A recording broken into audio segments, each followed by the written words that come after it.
10 సంవత్సరాల వరకు రైతు రుణమాఫీ గుర్తురాని బీఆర్ఎస్ వాళ్ళు ఇలా ఏ విధంగా విమర్శిస్తుండ్రో చూడాల్సిన అవసరం ఉంది.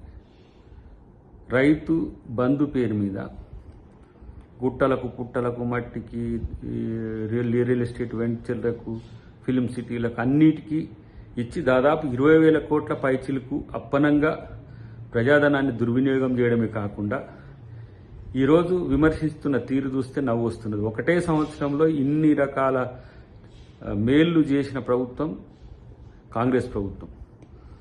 ఇక ఆయన హరీష్ రావు ఒకవైపు, ఇటు కేటీఆర్ ఒకవైపు, ఇంకా ఇటు బీజేపీ వాళ్ళు ఒకవైపు విమర్శలకు తప్పితే మీరు దేనికి పనికిరానే విషయం ప్రజలకు అర్థమైపోయింది.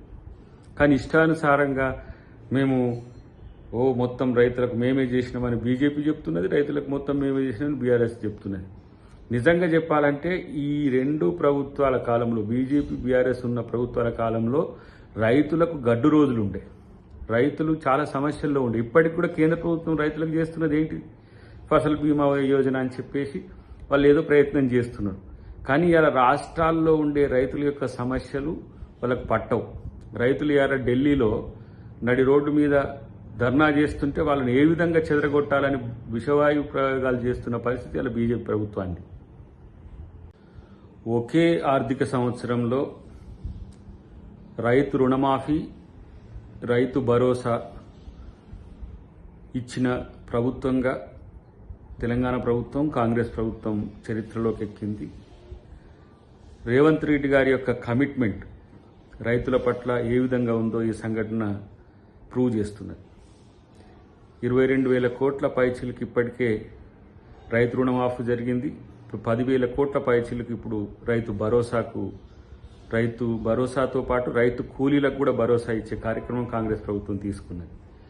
ఇదే కాకుండా బోనస్, అన్ని పంటలకు మద్దతు ధరతో పాటు పంట నష్ట పరిహారం, రైతు బీమా కూడా ఇస్తున్న ఏకైక ప్రభుత్వం.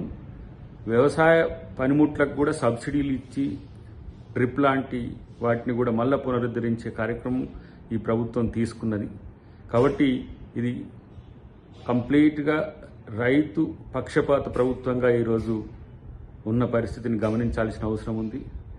ప్రతిపక్షాలు కూడా ఆ విషయాన్ని గమనంలోకి తీసుకోకుండా ఇష్టానుసారంగా మాట్లాడటం అనేది మాత్రం చాలా విచిత్రం. ఇలాంటి పరిస్థితిని ఎక్కడ కూడా, ఏ రాష్ట్రంలో కూడా ప్రతిపక్షాలు ఇట్లా ఉండగానైతే నేను చూడలేదు. కాబట్టి రైతులు సంతోషంగా ఉన్న సందర్భంలో ఇలాంటి పరిస్థితులు తీసుకురావడం అనేది తప్పు అనేది నా యొక్క అభిప్రాయం. కాంగ్రెస్ ప్రభుత్వము మాటలు చెప్పడమే కాదు, ఆ పనిని చేసే ప్రభుత్వం. ఇది చేతల ప్రభుత్వం, చేతి గుర్తు ప్రభుత్వం. గుర్తుంచుకోండి, మీలాగా గులాబీ కమలంలాగా 2 చెవుల్లో పూలు పెట్టే ఎర్రి పుష్పాలు కాదు. ఇలా చేతి గుర్తుకు సంబంధించిన అంశంలో ప్రతి ఒక్కరికి ఆ నమ్మకం ఉంది, ఆ అభయ హస్తం ఉంది.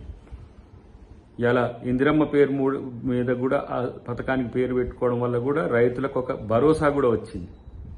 కాబట్టి ఇలా ఇష్టానుసారంగా మేమేదో చేస్తున్నామని చెప్పుకొని గఫాలు కొట్టే బీఆర్ఎస్ కానీ బీజేపీ కానీ మీరు ఏదైనా చెయ్యండి, వాళ్ళ కొరకు ఏదైనా చేసిన చరిత్ర మీది లేదు, వాళ్ళని దోచుకున్న చరిత్రే ఉంది.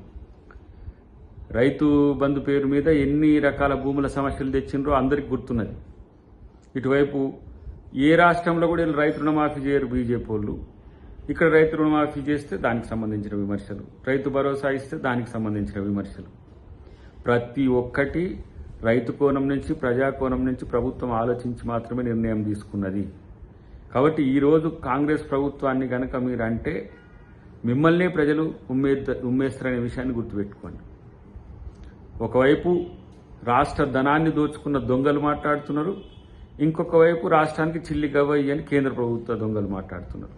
కాబట్టి మేము తెలంగాణలో తెలంగాణ ప్రభుత్వం రైతు పక్షపాత ప్రభుత్వాన్ని మరొకసారి నిరూపించుకున్నది.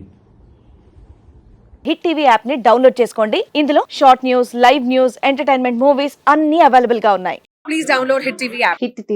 హిట్ టీవీ యాప్ ని ఫ్రీగా డౌన్లోడ్ చేసుకోండి.